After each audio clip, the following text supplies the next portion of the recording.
right, everybody, welcome back to Untangled. Today's guest is Ben Woods, a UX strategist and digital transformation leader with more than 2 decades in the game. He started in visual communication design, moved through graphic design, web development, and enterprise UX. And then along the way, picked up a master's in information architecture and an executive MBA. Ben spent over a decade at Eaton Corporation building a usability lab, leading global digital initiatives, and using analytics to drive strategy. Through his consultancy, Covalent Studio, he has helped companies like Pfizer, Fidelity, and Leica Biosystems deliver scalable, user-centered solutions. He is currently the UX lead for the group benefits line of business at Emeritus, and a financial services firm based in Lincoln, Nebraska. Ben, welcome to the show. Thank you so much for joining me today. Thanks for having me. Happy to be here. So this is take 2 for us. So we're gonna get through it. I am confident. All right. So Ben, I was telling you a little bit about my audience. So we have people who are kind of everywhere in the span of their career. A lot of people who are just trying to figure out what is UX and should I do it, as well as a lot of people who are like, should I still be here or should I be thinking about something else? So let's just kind of level set for everyone. Let's talk about what you do today and how you got into UX. So today, a lot of what I do is, as you mentioned, I work with Emeritus, their group benefits line of business. And a lot of what I do there is I work with some of our contractors, our design contractors specifically, to help to design the products the digital products that we use to serve our customers, our channel partners, and the like. How did I end up in UX? Well, I'd always, growing up in high school, I'd always had an affinity for technology and also art. And so it was really challenging for me to figure out what it is that I wanted to do. And this would have been, in the 1990s. So I kind of was trying to decide whether I should be an engineer or whether I should go into art. But sorry, I was getting a bandwidth error there. So are you still able to hear me? Okay. Yep, I'm here. I can hear you. Good. So it was always kind of difficult for me to figure out what it was I wanted to do, engineering or art. I was fortunate enough to actually do a very brief engineering internship while I was in high school. And what I learned was that engineering was very tedious. It wasn't as creative and innovative as I would have preferred. Now, granted, I was also a high school student, so it's not like I was going to be doing that kind of stuff anyway. So I discovered graphic design. I had a really great art teacher in high school who encouraged me to go into graphic design. So I went to Kent State University, great design school for everything. And at that time, I was really focused on, my goal was to make music, album covers and T-shirts and posters and magazines and stuff. So one day, probably my junior year, I was meeting with my faculty advisor. We were setting up my schedule for the next year, and I said, okay, well, I'm looking forward to graduation. I need to make sure I have the right courses to graduate, and I really need to take this black and white photography class. I've signed up for it multiple times. I've dropped it multiple times because of other concerns, but I need to take this black and white photography class to graduate. And looking back on it now, it was in a dark room with smelly chemicals. Nobody does that anymore. But I had this, my faculty advisor, Jerry Callback, great guy. He says to me, and this would probably be like 1997, maybe 98. He said, hey, we have this new class I think it was called Web Production Technology. And it's an experimental class. We're taking a set of design students and a set of computer science students. We're putting them together in a class.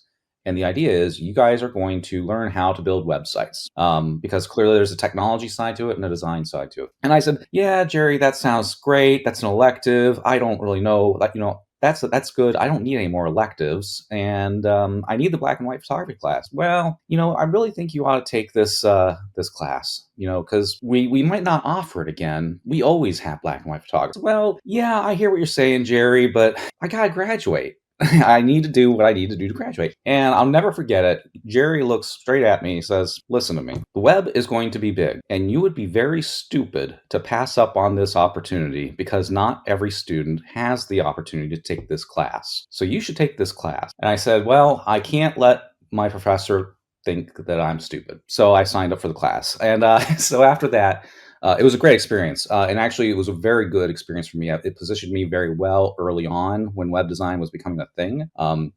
That class, not surprisingly, I guess, I think there was about 20 students in the class. Three of them were designers. All of the rest were computer science students, and the original intent was to pair designers with the computer science students. Instead, I ended up having like four computer science students that I was working with, and we worked through building that our project. But after that, it really put me on a good path for doing web design and understanding front end development. And one of the things I had always realized was that, as I got into my career early on, I realized that there's a component to web design and software design that is much more about industrial design and ergonomics than just making things pretty. And so I ultimately kind of stumbled into learning about usability through UPA. We opened it. There was a chapter that opened in Cleveland, and then of course that transitioned into UX.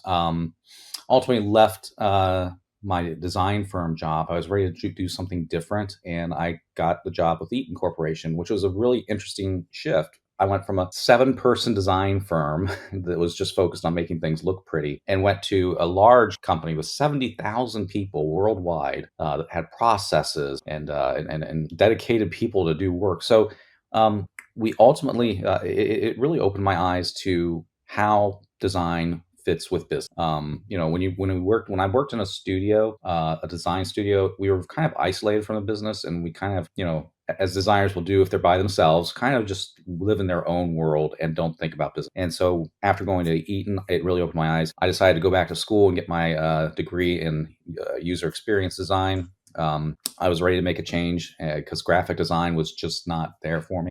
And getting that degree was really a good move for me. It opened the door to doing some adjunct teaching at Kent State and other places. Ultimately, went back to Weatherhead School of Management at Case Western Reserve University and got my MBA. Again, because working in an environment like Eaton really opened my eyes to how design works and what we do, and to really help organizations. So I think that's probably the long version of how I got here. It's a little, it was not planned. It was just kind of a series of pivots as opportunities arose. I love that. And we're going to get into some of those pivots here in a bit. I want to go back to you talked about how when you went to really opened your eyes, where was some of those learnings or key takeaways that really got your attention and changed the way you thought about design? Well, it was less about how we think about design and more about understanding how an organization works and why it matters. So, one of the funny things about our jobs is it's oftentimes, sometimes, well, not oftentimes, but sometimes it's the smallest, most insignificant aspect of your job that could sometimes have the biggest impact. And I'll share with you. So, my job when I started Eaton, I was a web designer / brand specialist, but about 3% of my job, it was literally in the job description, was to support executive presentation. Because they said, hey, he's a designer. He can make things look good. He can help make presentations look good too. So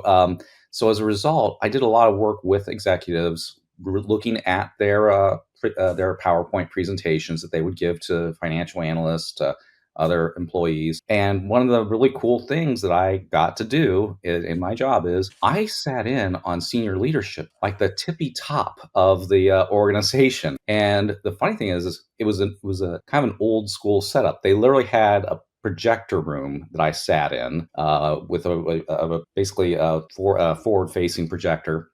So I sat in the projector room during these senior leadership meetings, board meetings, the sort of stuff that nobody really gets access to unless you're just very lucky or you're high up in the organization. I was lucky. So I would sit in these meetings, and it was just amazing because you would hear these leaders, these really smart, dedicated people explaining explaining acquisitions, explaining how the money is actually transferring and moving into the company.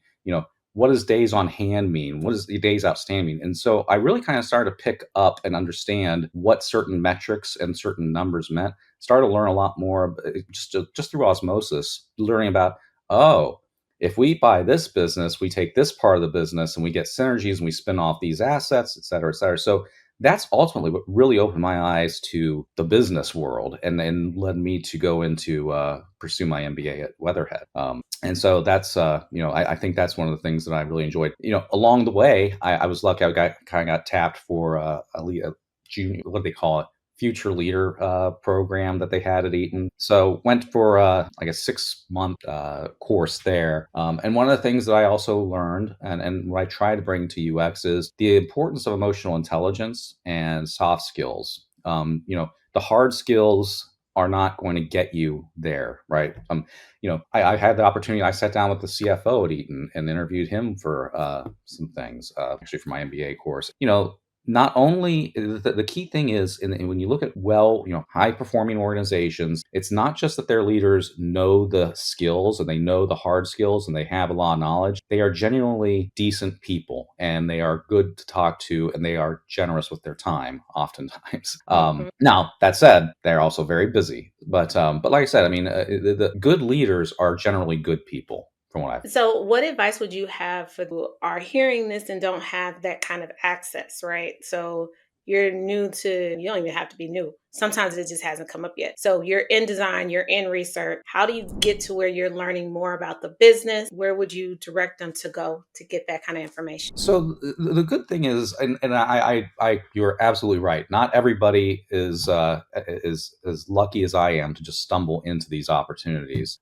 But just having the humility and the willingness, and also both humility and also the courage to reach out and network with other people. And it's a skill that I'll say right now, I wasn't good at it early on in my career. I'm not sure that I'm really good at it now, but I've definitely gotten more comfortable with it. And I do it to this day. For example, I'm working on a project. We're going through some authentication changes with Emeritus, and I kind of realized, there's kind of interested in cybersecurity. Like, there's a lot of what we do in design that is impacted by and impacts security for our users. I said, you know what? I kind of want to learn a little bit more about cybersecurity. So I just reached out to a guy who would appear on some of our calls and said, hey, Andrew, can we just have an informational interview? I just want to learn about cybersecurity.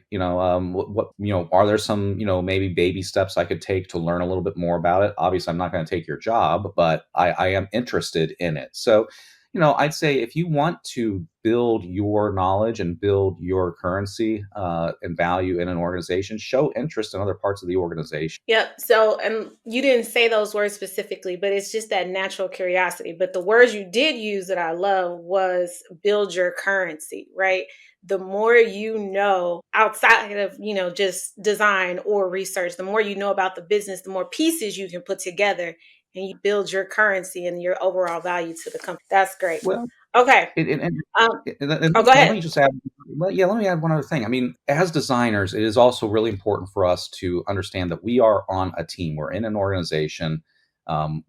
We might feel like we know a lot about a problem, but that doesn't that we should be. It doesn't mean that we should high road our colleagues. I'll give you a really good example. I had a very good, very smart, very senior contractor, UX contractor, who was working for the company at the time, and this person, again, very smart, very knowledgeable. They had all the right hard skills, but they didn't have the soft skills. And the trouble with that is there was a certain attitude that was conveyed by this contractor, to the extent that we had a human resources VP who basically said, listen, I really don't care what that person says, whether they're right or wrong. Their personality sucks. I don't want to be in any meetings with them anymore. And so, again, the soft skills is vital if you want to be successful in an organization. Yeah, a lot of that goes, it's not necessarily what you say, but how you say it. And sometimes, especially, and I'll pick on researchers because I know we're very critical. Sometimes we just don't deliver the message in a what's the word? Not just in empathy, it's like emotional intelligent way, right? You have to think about, like, when you're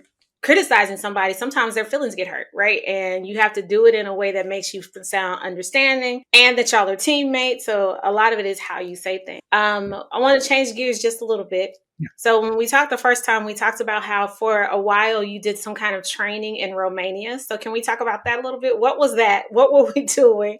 Why were we in Romania? So it's a funny story how this happened. So it was, I'm going to say November-ish of 2017, maybe October. So I'm sitting in my dining room. I'm grading some papers. at the time, I was a full-time faculty member at Kent State. So I'm grading some papers, and I get this notification on LinkedIn from a guy. Oh geez, he was a SEO expert, and so he messages me and says, "Hey, can you do design workshops, like UX workshops?" I said, "Well, yeah, I've done UX workshops. I'm a professor at Kent State. Sure, I can do this." And he said, "Okay, well, would you be able to do it in Romania?" I said, "Okay, well, let me pull up the CIA fact book and learn about Romania. Like, is it safe to go there? Like, I know generally where it is, but and it turns out, they're in NATO. It's a Western country, so I was very comfortable with going there. Then I said, okay, yeah, I could do this. And the situation was, his name was Matt Bailey. He says, okay, well, here's the situation. We had a UX trainer who was going to go to Romania and run this workshop for Orange, a telecommunications company in Europe. Their visa somehow got messed up. A US citizens do not need a visa to go to Romania. Can you pick up this 2-day workshop? I said, sure. It was always supposed to be just a one-shot trip. So there I am in December, fly out to Romania and for 2 days, it's kind of crazy, and did the workshop. And it was actually really interesting. It was that company had a program. It was a digital transformation program, and they really wanted to educate HR folks, marketing folks, sales folks about all aspects of digital transformation. And so I really tried to focus on making UX accessible to non-UX practitioners. And I think that's a good thing for us. The more people know about design and our research methods, the better and easier it is for us to do our jobs. UX shouldn't exist in a black box or an ivory tower, separated from the business. We should be in the business and working with colleagues. And again, I think this is a way of educating. And I always gave the caveat, listen, a 2-day workshop is not going to make you an expert in UX. No, right? Just as taking a day-long CPR class with Red Cross is not going to make you a cardiologist, but it but it will help you along the way. So ultimately, that turned into, I think, 12 trips to Romania. And the great thing about it was, as I was there so many times and for so long, I started to meet a lot more people, met other professional organizations. I ended up going back and teaching some workshops for some universities there, as well as professional organizations. One day, there was a participant who gave me their business card and asked, "Hey, do you ever, offshore any work?" And I kind of laughed at the time, like, "Well, I'm a professor. I'm not really sure what I would offshore." But I kept the card, and about a year later, I actually left the university and was working for another company. We had need for offshoring work, and so I ended up, maintaining that relationship and ended up doing a lot of offshoring of technology work. With some partners in Rome. And the funny thing about this is, it all started back with that one message from Matt Bailey, who said, "Hey, I just did a search of my connections, and you came up as the top UX guy in my connections." Here's the crazy part: Matt Bailey and I hadn't talked for 10 years prior to that. He had actually come to Eaton as a consultant to help us with some search engine optimization stuff, and I guess. I made a decent enough impression on him that after 10 years, he still was willing to refer me work. So, make connections, be nice, be happy. That helps. Absolutely. Leave a good impression on people. Okay. So I find this interesting because there are so many companies who've done the digital transformation, and we've done so many workshops and we tried to educate so many people. But typically when people are burning out, it's because they're tired of explaining what UX. So why are we still having to explain what UX is and prove value? Why are we still having to have those kind of conversations? Yeah, this might have to become like a 6-part episode Okay. about. It is funny. I think there's, when we talk about, I think let's break this down into a couple of things. When we talk about digital transformation, and clearly, I've been in part of several of these. I'm in a project right now associated with digital transformation. The reason, my opinion, the reason companies do not get the value out of digital transformation that is promised by the software vendors, the consultants, and such, is because they're focusing on the wrong things. If you really want to have a successful digital transformation, I don't really care what software stack you're changing, or what you're doing, or how many workshops you have. until you actually change the people and the work that they do, the digital transformation will not deliver the actual benefits that are promised. That's, I think, where they almost always fail. People will not change how they work. So that's one thing. In terms of why we have to keep explaining UX, again, I think it comes back to people don't necessarily want to change how they work, and UX comes along and says, "Hey, you're doing it wrong." Well, people don't want to hear that, and I understand that because it's like who moved the cheese, right? People don't, people have a hard time changing, and I understand why. It's kind of like, listen, what worked for the last 20 years might not work in the next 20 years. And that's a message people oftentimes don't want to hear. Speaking a little bit more why we're explaining things, it is funny. I was working on a project a couple years back, had an information architect, great guy working with us. This is for a company that was in training. Actually, they were actually we were working on an LMS enhancement for them. They specialize in training for medical profession. And we were going through this digital transformation project, reviewing their LMS, doing vendor selection, et cetera, et cetera. But I would say probably about 15 to 20% time was spent just putting together slides to send to their board that says, okay, this is the value of design. This is the value of research. This is why we're doing this. This is what we're doing. And my colleague says, why are we doing this? And I said, well, let's think about it. This is a company, and this is around COVID time. Their business had kind of gotten affected by COVID, so they were trying to pivot and become more digital. I said, let's think about this. This is a company that was an events company. They were all in-person events. Their familiarity with digital anything was probably sign up form. And here's the thing, you and I are familiar with UX. We've been doing this for 20 years. Amazon, Apple, Google, Uber, all the big companies have already drank the Kool-Aid. They've already got UX teams. They know what they're. And then you have startups like your Airbnbs and Ubers. They're using UX and design as a competitive weapon to scale up. And so what you're left with, I'm sorry to say, are the companies that are the laggard. They never really adopted UX. They never adopted modern product management methods. And so we kind of have the people who maybe they were a little slow to pick up on things, and now they're playing catch. And that's fine because, again, their business model may have been fine up until something disrupted them. In this case, a pandemic. Yep, that's what I say people, it's hard for them to hear because they have been marginally successful doing what they were doing before. Right. And until Exactly. there's something wrong, why would I change it? Why would I change the formula? That's human nature, 100%. Right. So then in your experience, what are some things, what are some words, what are some ways to present this to better have that kind of conversation about the value of UX? Well, I think we need to talk about, it is funny working with organizations, and the truth is a lot of people in organizations don't exactly know what they're trying to optimize for. I remember I worked for a company. We probably spent 6 years, I'm not exaggerating, probably spent 6 years trying to establish what were measurable KPIs that we were trying to work through as a web team. And of course, the funny thing is we would say, okay, what is it that we're actually trying to accomplish? And of course, it was like people were just reading from the hymnal. Oh, we want higher prices. We want to charge higher prices and lower costs. It's like, well, that's the goal. What are the milestones to get there? Let's start talking about, can we reduce, customer churn? Can we do these sorts of things? And so I think a lot of companies, a lot of people in companies maybe just don't know exactly what metrics they should be optimizing for. And so I try to really kind of take more of an approach of, how do you know your job well? What are the measurements you are doing, and how can we leverage UX to support you there?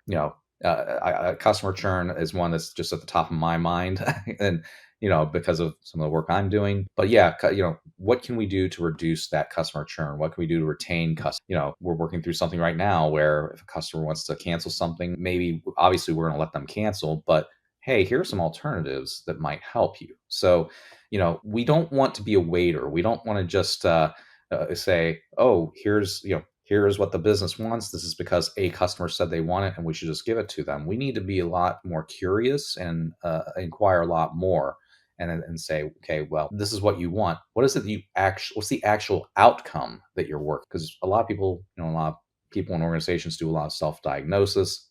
So yeah, like I said, it kind of gets back to my earlier thoughts on be curious about what your colleagues outside of UX are doing. And again, if you are one of the most important things I would say for UX professional is to be curious and feed that curiosity.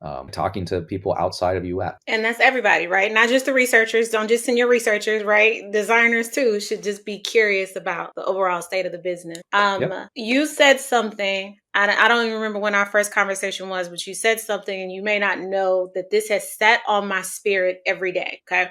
And has probably shown up in some of my recordings already, right? But you said that I was asking you about kind of the state of UX and where we're going and what we're doing. And you said to me that you feel like UX skills have just become skills. It's no longer a profession. Let's talk about that a little bit. So talk to me about kind of how you got there and what does that mean? Yeah, it's a challenging statement to make, and it actually troubles me because I kind of I guess we kind of have to think back to, at least I need to think back to how I got into UX. And when I was getting into UX, it was early 2000s. There were a lot of professional organizations out there. There were a lot of resources out there. We had IA Summit, we had a conference with between ACM, AIGA, and I believe UPA. We had IA Wiki. We had the IA Institute. We had a plethora of great professional organizations and conferences and such to really support the growth of young UX professionals. And when I say young, I mean new, not necessarily young, but people who are getting into the profession. I think that as time has passed, though, and part of it is due to the pandemic, eliminating a lot of conferences. I think some of it also is sometimes some of the, what I'll say, luminaries in our field have kind of taken their eye off the ball and become maybe less focused on, I'll say, tending the garden, and have become more focused on creating shareable influencer content and social media than actually growing the UX profession. And that probably sounds negative, but I can only respond to what I see in my feed. I feel like we're doing a lot less investment in career growth and a lot more investment in cranking out technicians who can work on things. Like, what is the biggest conference right now for UX? Figma? Like, when we define a profession by a tool, it becomes less of a profession and more of, hey, this is a guy who can use Figma. That's what we need. I mean, I see these job postings. You see them on LinkedIn. They get shared with me. Oh, they need to have 10 years of Figma experience. Well, that doesn't exist. So, people. So again, people, they want master's degrees, a lot of experience, but they have to be able to use Figma. And again, if you define a profession by its tools, it's no longer a profession. I think this is going to be a really big challenge, especially for entry-level UX practitioners, because what it really does is, and this is, not to get on my soapbox about capitalism, but this is kind of what has been happening since the Industrial Revolution. All right. Capital has, for 1,000 years, or maybe hundreds of years, has really tried to commoditize and make creativity and design repeatable, right? It's always been that. And what we're seeing right now with AI and, the use of Figma, and again, defining UX through the tools that we use, is just a continuation of that. The funny thing is, when you talk to me about what I do in UX today, with 20 years of experience, I spend most of the number one software tool I use in my day is, it's not Figma. It's probably Teams, Outlook, Excel, and Word. Yep. I use Excel more than Figma. So, it's because so much of what we focus on is on the people, not making wireframe mock. My concern too is with the focus on these tools and pixel perfect portfolios. We have become less focused on task engineering and more focused on the visual aspect. You know what we did that. We did that 20 years ago. We called that graphic design. And graphic design, it's not what it was 40. So, but designers keep, it's like Lucy and the football. Designers keep going after that football and falling on their backs, because they focus on, oh, I'm so good at Figma. Look at this new Figma feature. And it's like, I don't care about the Figma. Let's talk about custom. Let's talk about business metrics. Let's talk about how we're actually changing things for the better. But again, I'm sure that at some point there's going to be an epiphany in the industry, and we will get back to actually doing real UX work. And then probably in about 20 years, again, we'll be back here where designers are doing less design work and basically being relegated to artists. So when you talk about that, you talk about the pixel perfect designs and everything. I go back to one of the hard truths I typically end up giving designers, right? They're like, I just look forward to being creative on a screen. Not in these big companies, not on the screen, right? I think it's lost a lot of that creativity. So when you talking about people and how they're figure, a lot of that is not necessarily creativity, right? It is being able, not in a visual standpoint, right? Hopefully the creativity is solving the problem, but not in the visual. What are your thoughts on that? Well, I mean, it kind of, again, it gets back to kind of this, for hundreds of years, we've tried to create a formula for creativity and for design. And I get it. Businesses like that because it makes it predictable. But the truth is, creativity is not, and innovation isn't predictable. You're not going to get innovations and disruptions by working within the tool. Here's the thing: if your job is reliant on a tool and that tool goes away, what are you going to? And by the way, I don't care if you are the best Figma designer ever, you are constrained by what Figma can do. So that is it's kind of like if you all you have is a hammer, everything's a nail. So you need to kind of think outside of your software skills and start thinking about your mental skills and how you understand problems and how you solve problems. So yeah, I mean, again, if you're working with a tool, you are constrained to that tool. I think that for entry level UX designers, is there opportunity for creativity? Yes and no. I think that I think we're going to have some real problems here. In the startup space, maybe.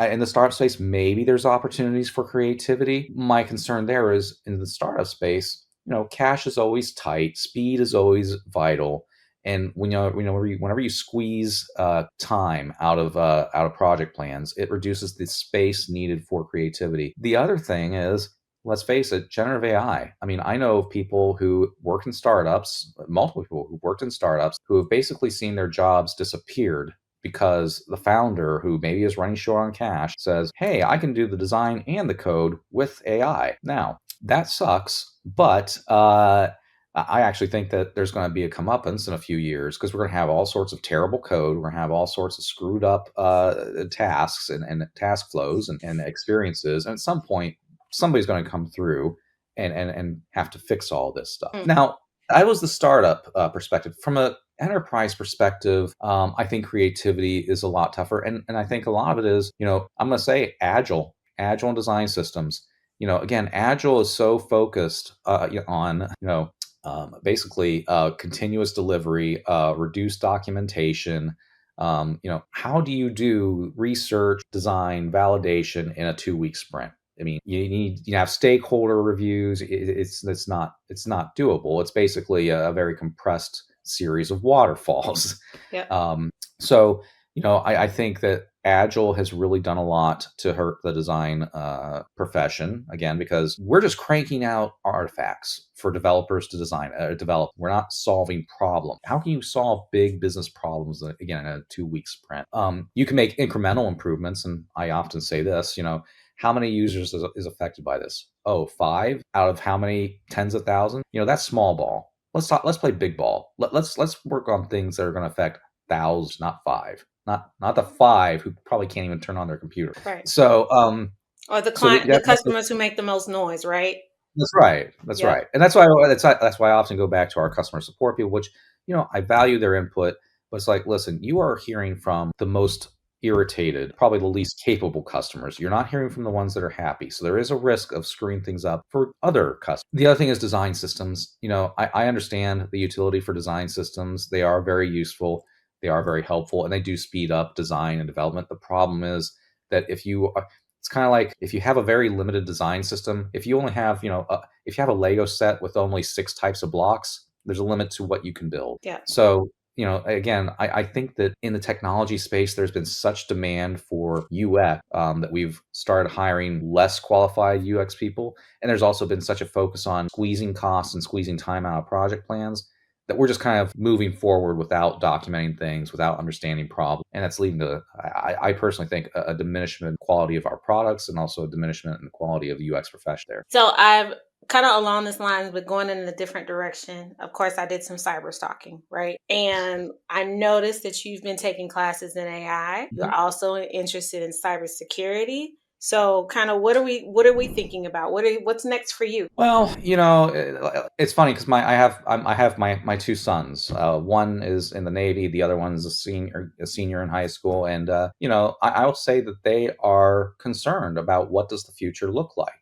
How are they going to get a job? How are they going to buy a house? How are they going to do these things? And hearing that articulated by my sons is sad and concerning, but I think it's also a question that we need to ask ourselves, even in senior positions. What are we doing for ourselves? What's our next act? And in the technology space that I've worked in for 20 some years, it's always a pivot. You always have to start thinking about what is the next thing, because there will always be some other disruption. Case in point, early on in my career, I did a lot of work in Macromedia Flash. I did a lot of freelance work in Macromedia Flash. I was great at it. And then the iPhone came along and it killed all that work. Now, that's fine. Now, I could cry in my Cheerios and say the world's just not fair. But the truth is, this is creative destruction, right? This is how the economy works, especially in technology. Things will change and we need to adapt to it. You have to be comfortable with pivoting. Like I said at the beginning, I started out in print design under the direction and strong advice of a professor. I pivoted into web design, pivoted out of web design into UX, kind of had a little side pivot with education. And so now, I can see what's happening.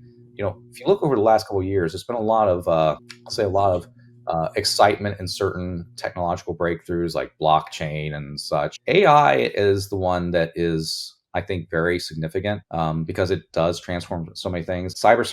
Security.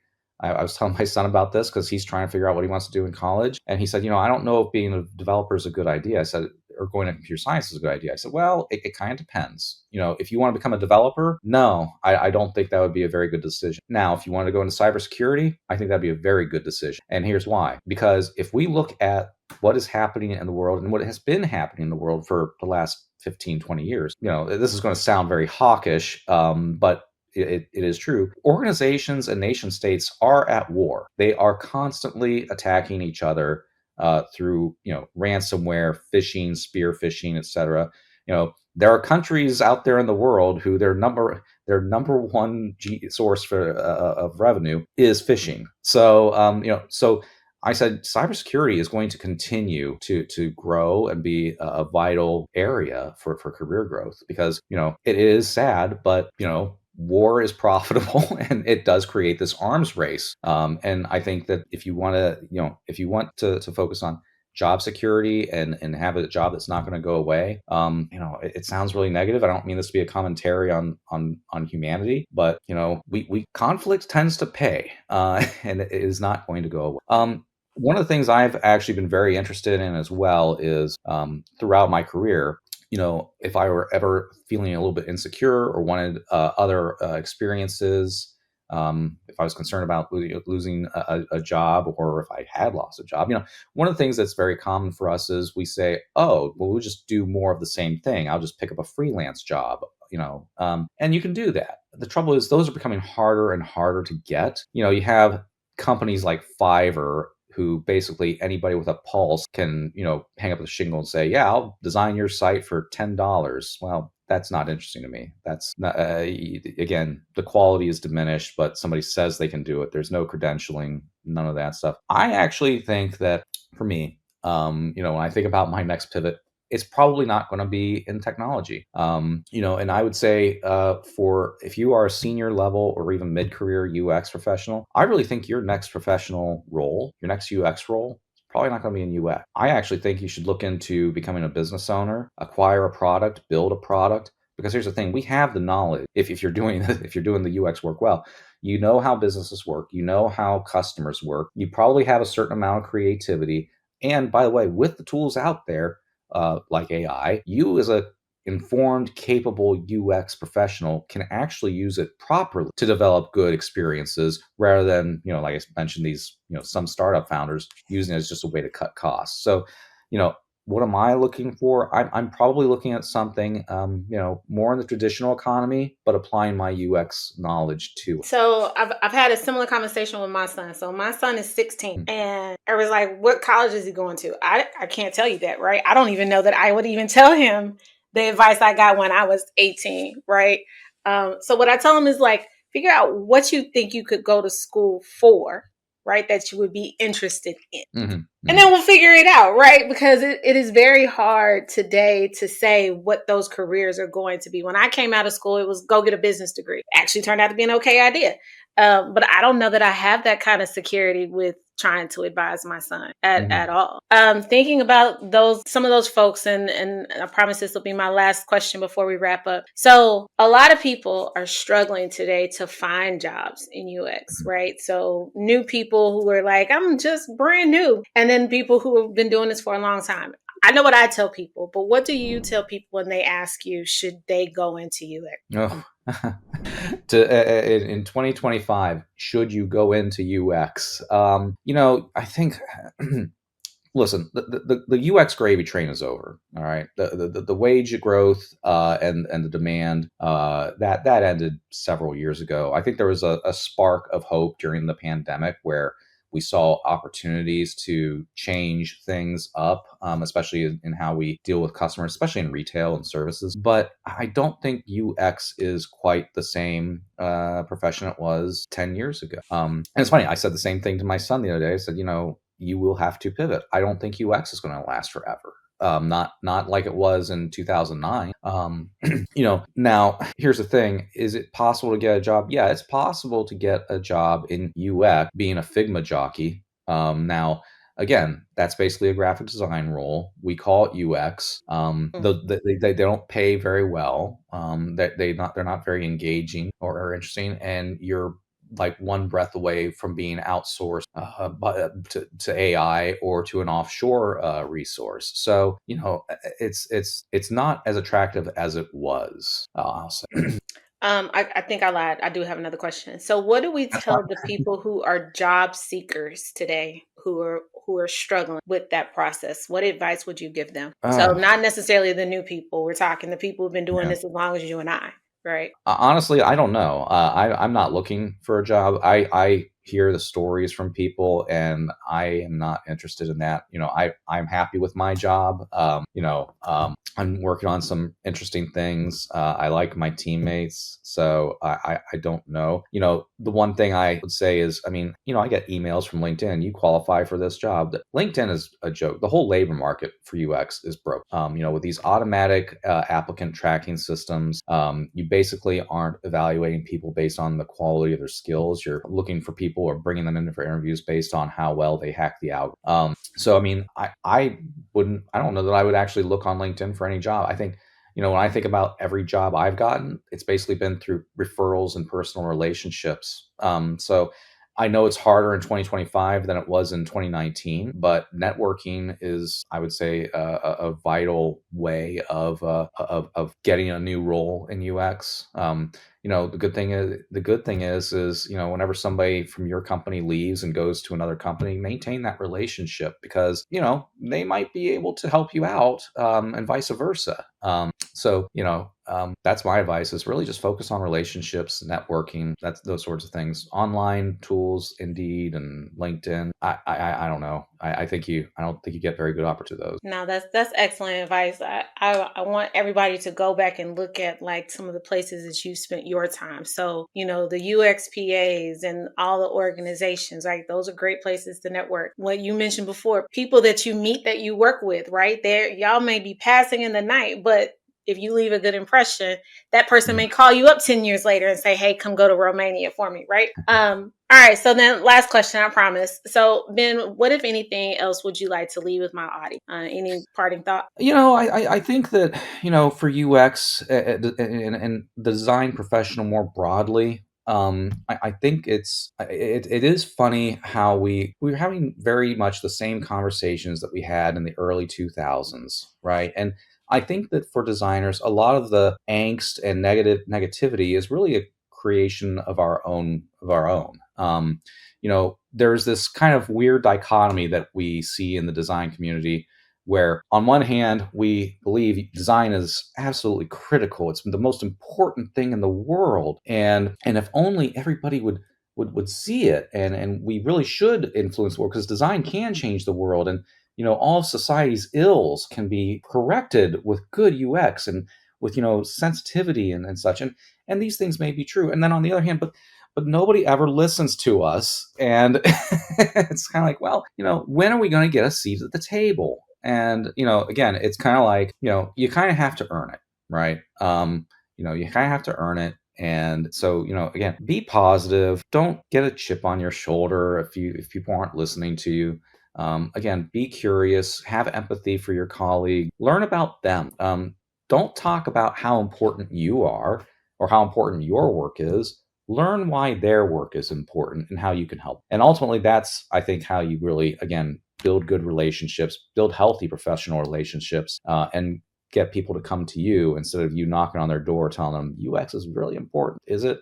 Again, to our point earlier, is it? Because we've been marginally successful for 30 years before you got here. So, know that you are in an organization. You're not the most important person there. Not So, at all. Not at yeah. all. It is a very humbling realization, but once you get it and you learn to work within that, it can be a very powerful. Ben, you are delightful. Thank you so much for this very honest conversation about all the things that are happening. I'll make sure that they have your information so they can follow you. But you've been great. Thank you so much for joining. Thank you. Thanks for having me. All right. Have a good one.